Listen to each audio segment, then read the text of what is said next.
Hari ini kita semua diundang untuk bergabung dalam meja perjamuan Tuhan.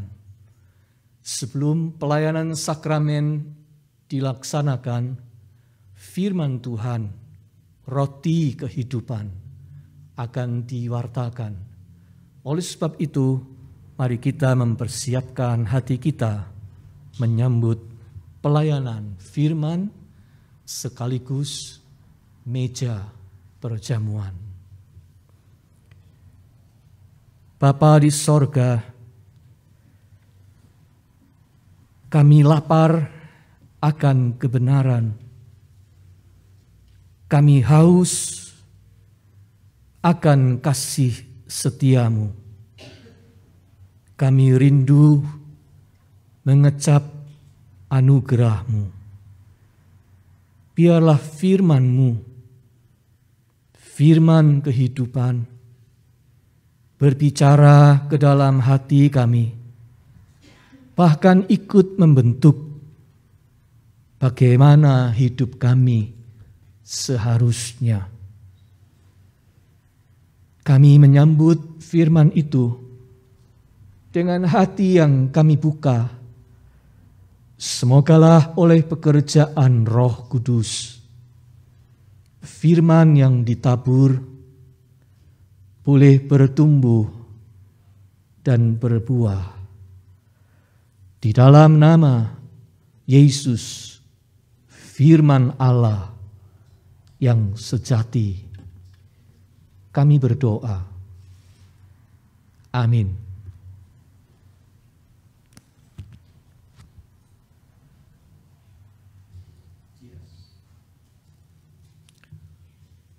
Jemaat sekalian, kita bangkit berdiri untuk membaca bacaan Alkitab hari ini dari Yohanes pasal 1 ayat 1 hingga 14. Kita akan membaca secara bergantian.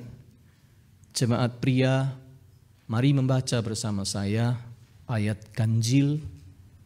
Jemaat wanita membaca ayat genap.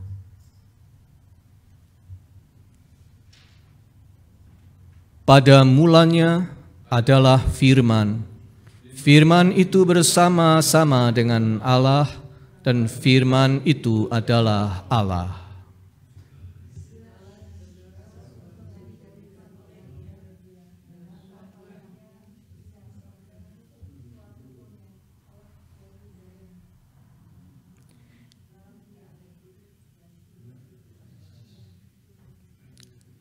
Terang itu bercahaya di dalam kegelapan, dan kegelapan itu tidak menguasainya.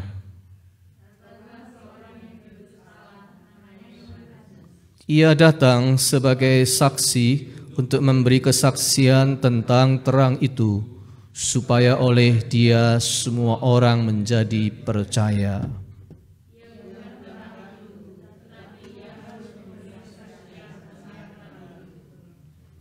Terang yang sesungguhnya yang menerangi setiap orang sedang datang ke dalam dunia.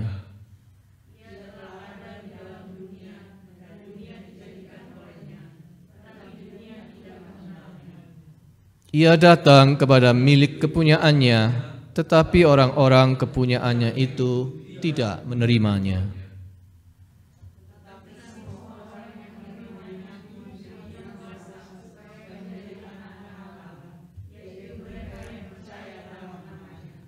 Orang-orang yang diperanakkan bukan dari darah atau dari daging, bukan pula secara jasmani oleh keinginan seorang laki-laki, melainkan dari Allah.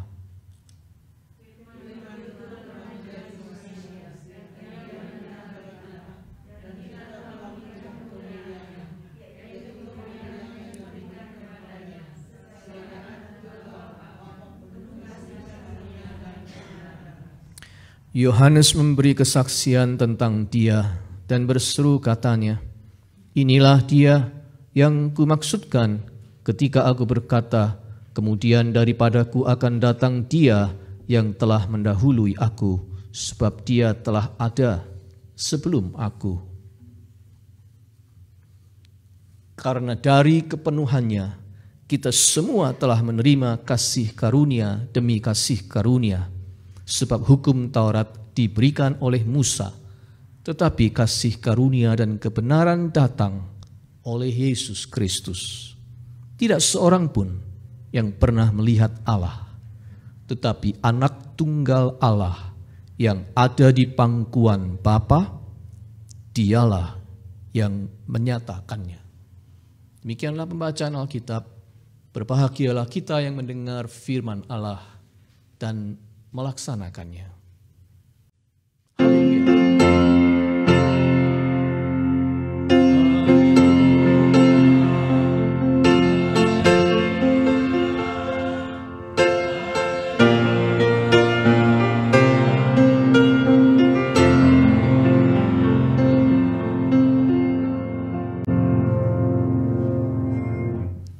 Jemaat, silakan duduk kembali.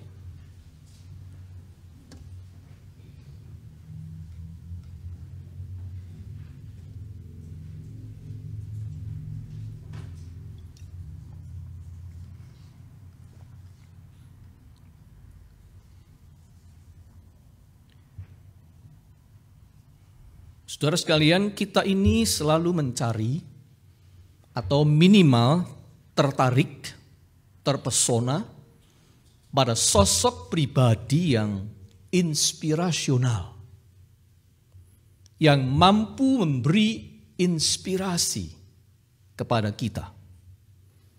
Orang yang kehidupannya memancarkan terang inspirasi kepada kita. Dan ternyata orang-orang seperti ini banyak.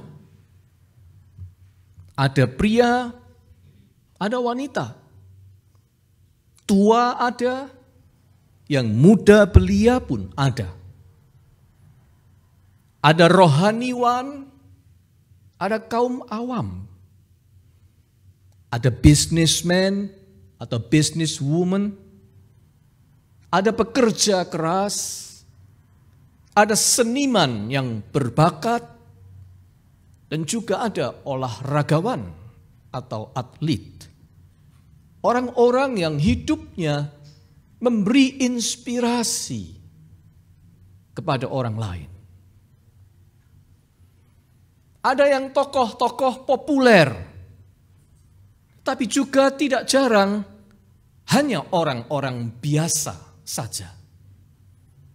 Seorang ibu rumah tangga, petani, polisi, sopir truk, bahkan seorang anak kecil dan kaum disable bisa memancarkan inspirasi kepada kita. Baik di dunia nyata maupun di dunia virtual, dunia maya, kita bisa mengenali bahwa mereka ini ada di dalam kehidupan.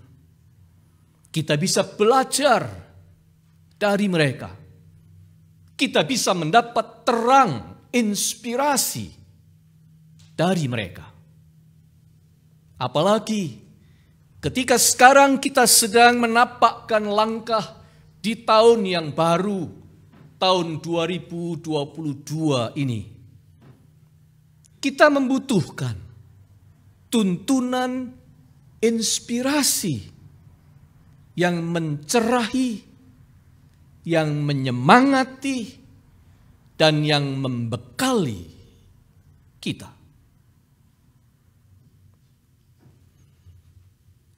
Namun sesungguhnya, saudara-saudara, di antara semua inspirator itu, ada satu pribadi yang benar-benar sosok pemberi terang, inspirasi sejati.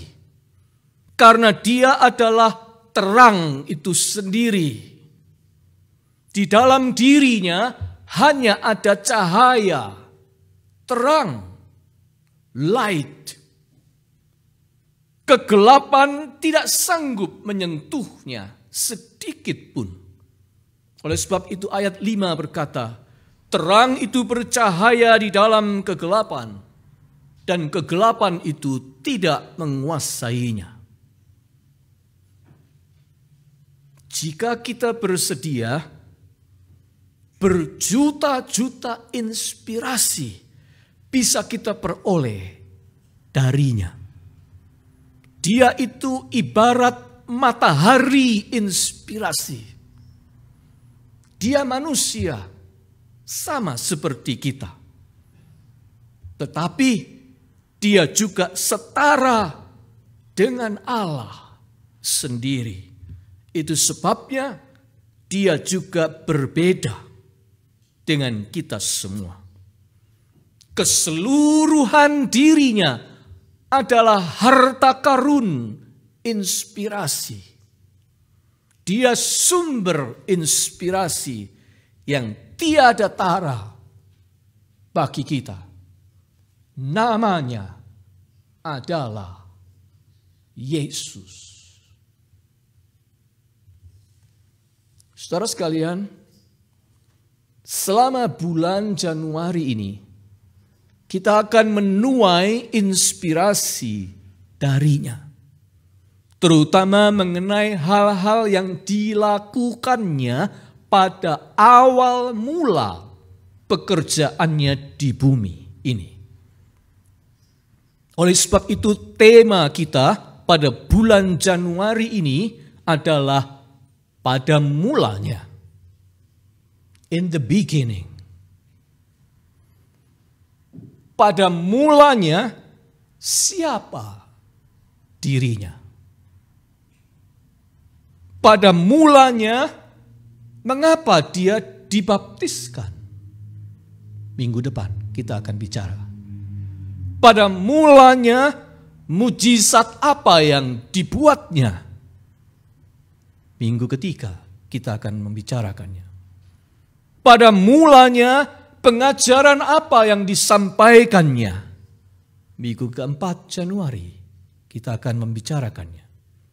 Dan pada mulanya tantangan apa yang sudah menghadang dia? Minggu kelima.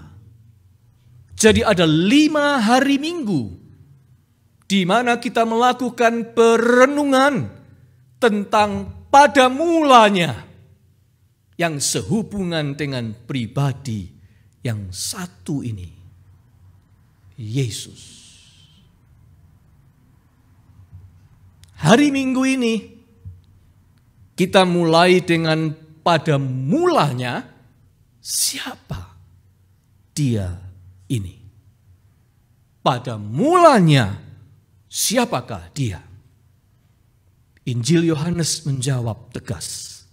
Pada mulanya adalah firman. Itulah cara Injil Yohanes menjelaskan siapa Yesus itu. Yohanes menyejajarkan ayat 1 dengan Kejadian pasal 1 ayat 1. Pada mulanya Allah menciptakan langit dan bumi. Allah menciptakan langit dan bumi dengan apa? Jawabnya adalah dengan firman atau perkataannya. Jadi memang benar, pada mulanya adalah firman. Firman itu bersama-sama dengan Allah dan firman itu adalah Allah. Ayat 1. Kemudian ayat 14 menyebut firman itu telah menjadi manusia, menjadi daging. Kata asli bahasa Yunania. Dan diam di antara kita. Firman itu adalah Yesus.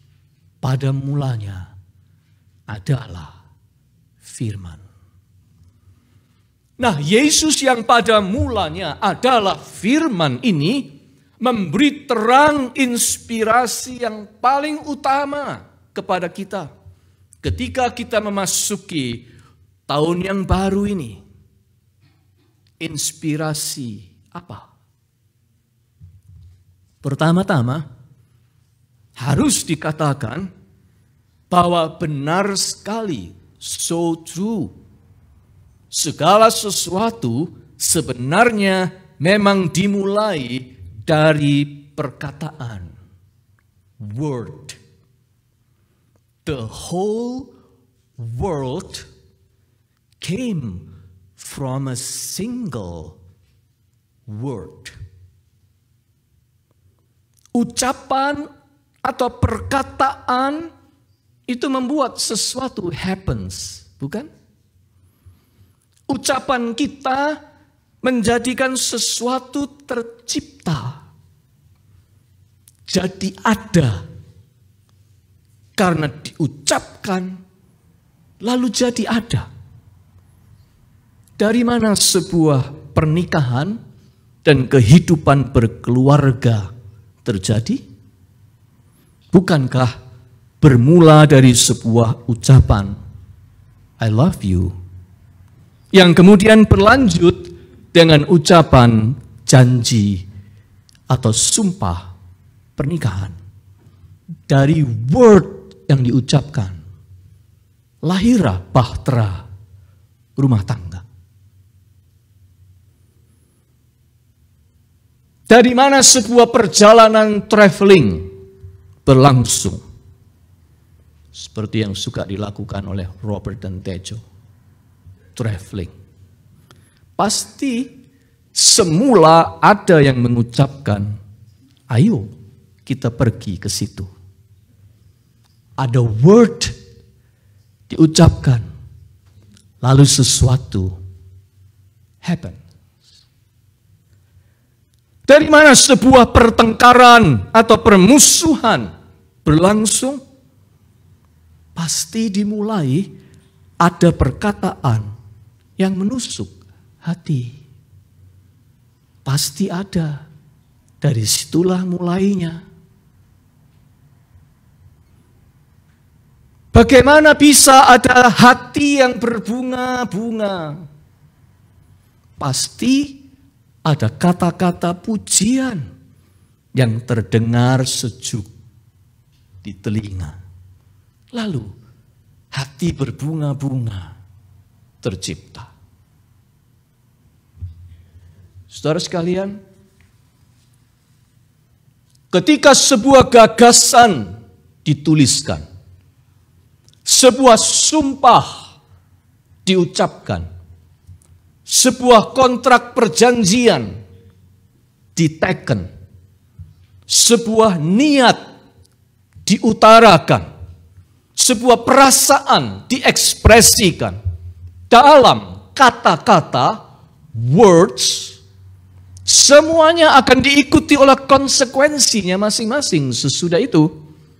Konsekuensi yang sambung menyambung beranak pinak. Sebuah pekerjaan settled.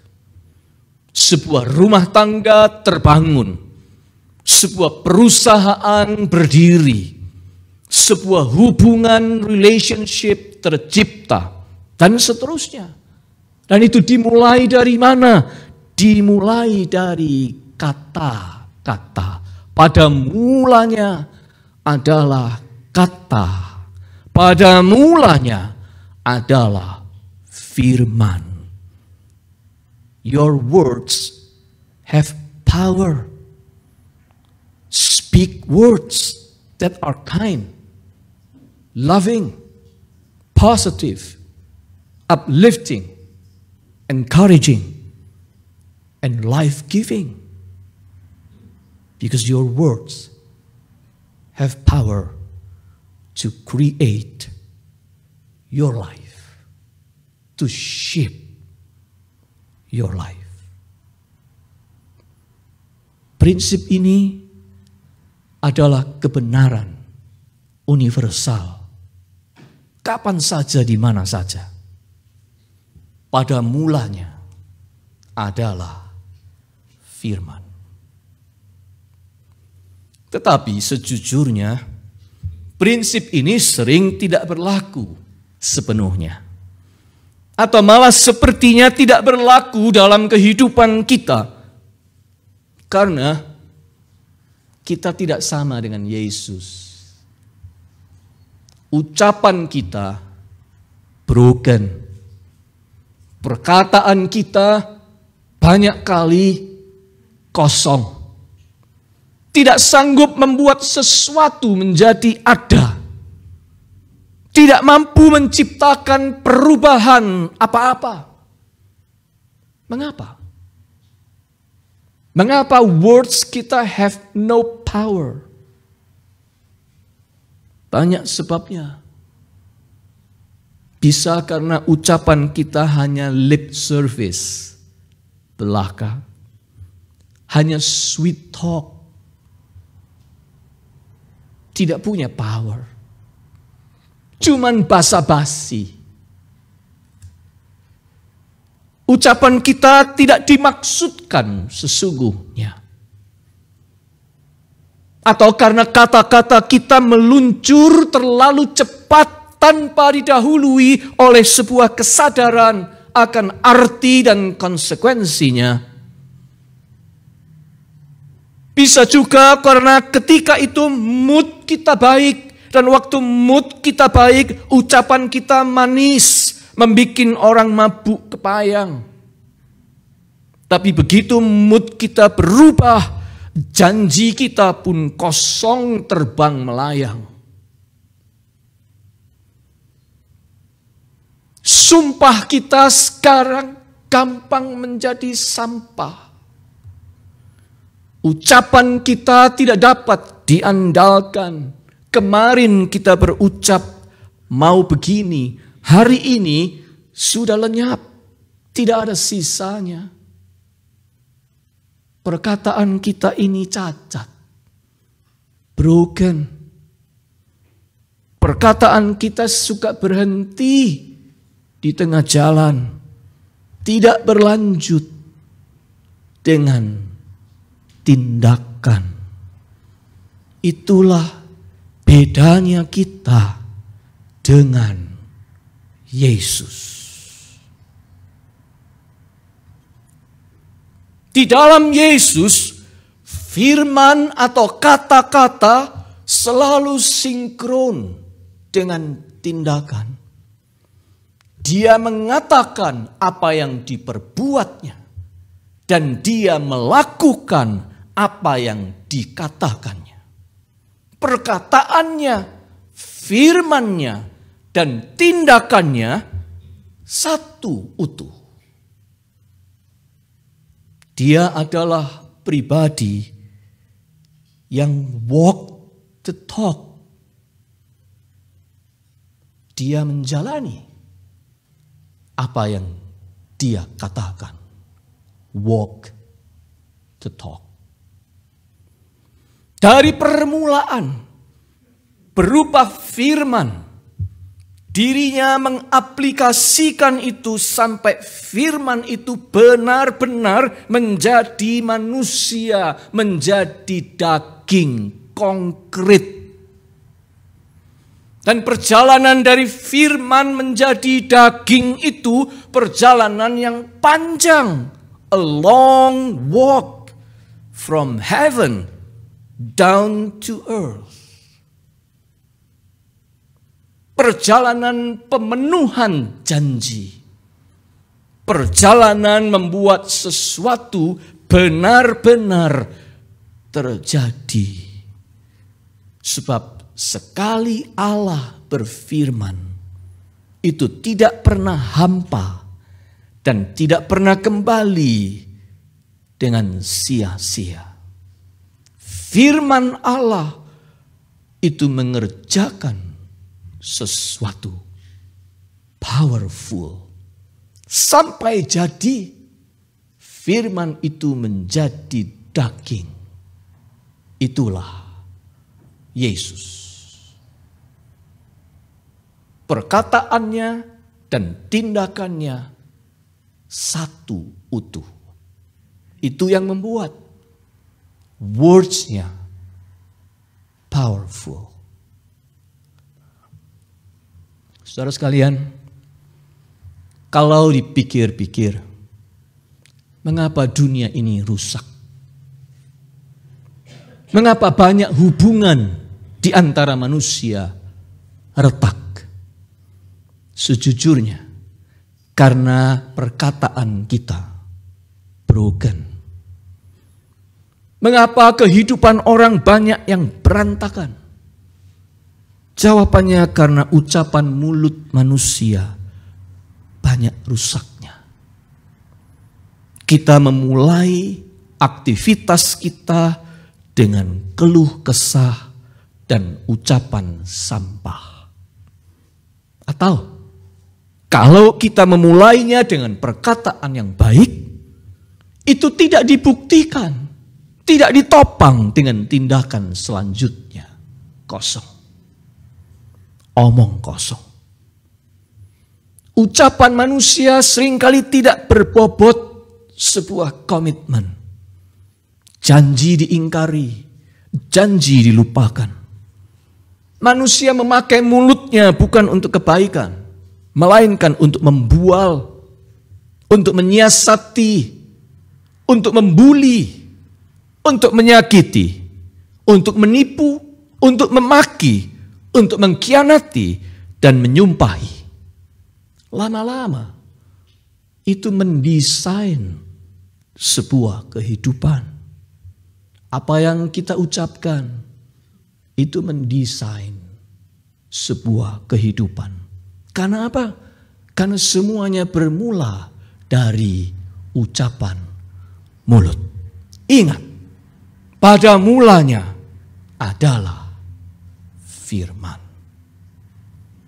Pastor Pierre Du Plessis mengatakan dengan tepat, words create worlds.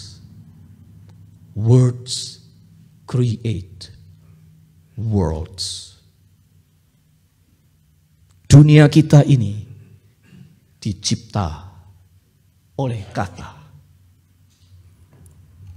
Oleh karena itu saudara-saudara, tahun 2022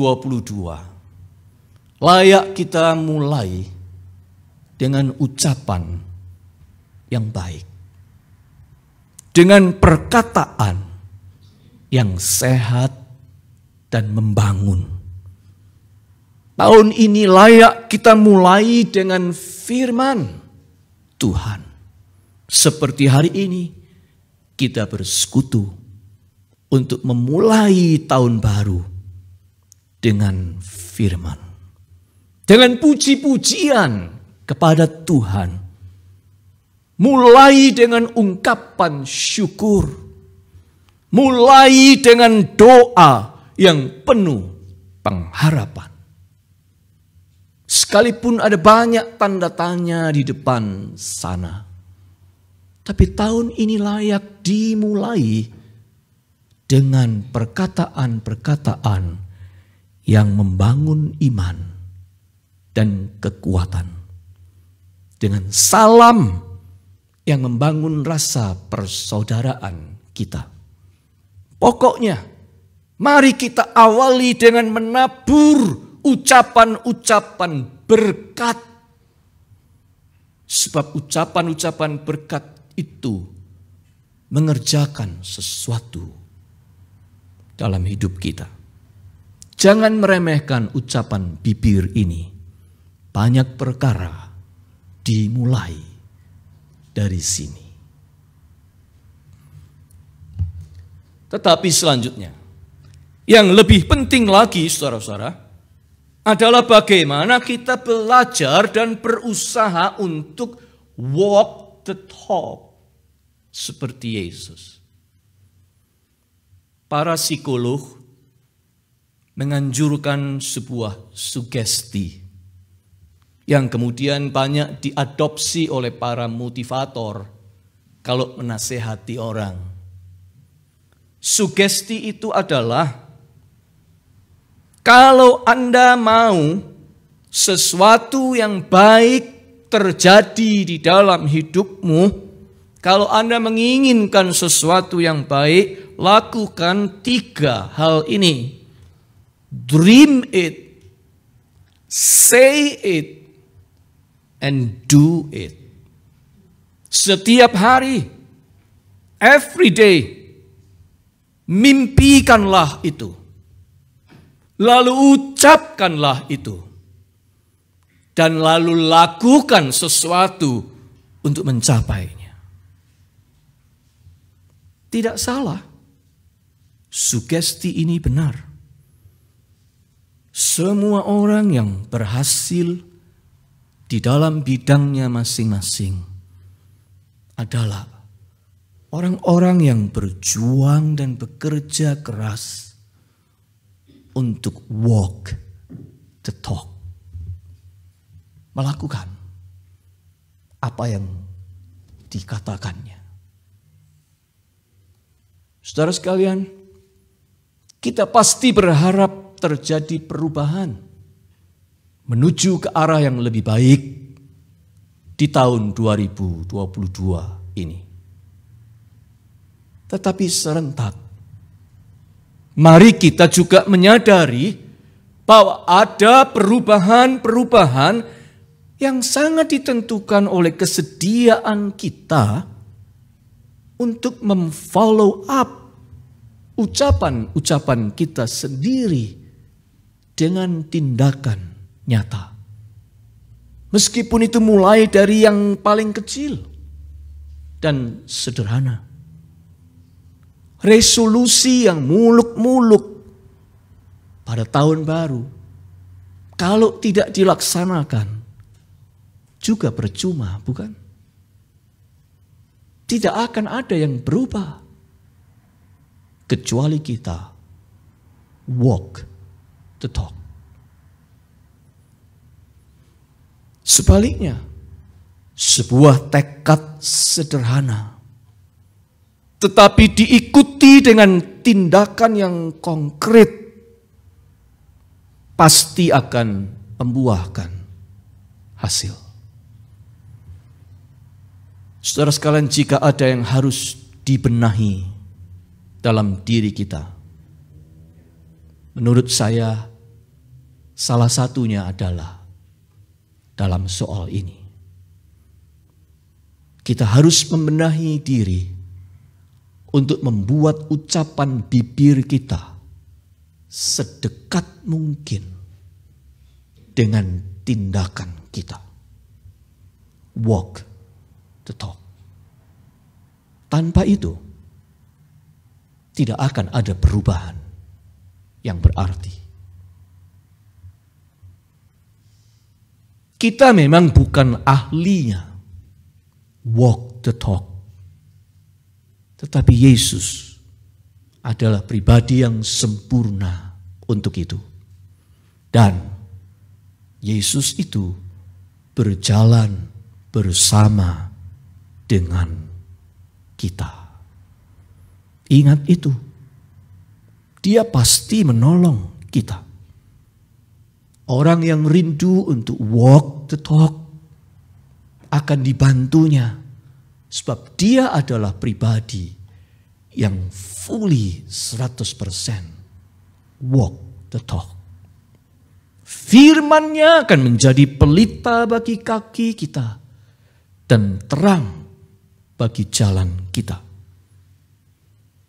Malahan dia bukan hanya menjadi daging serupa dengan kita, tetapi Yesus itu memberikan dagingnya menjadi penebusan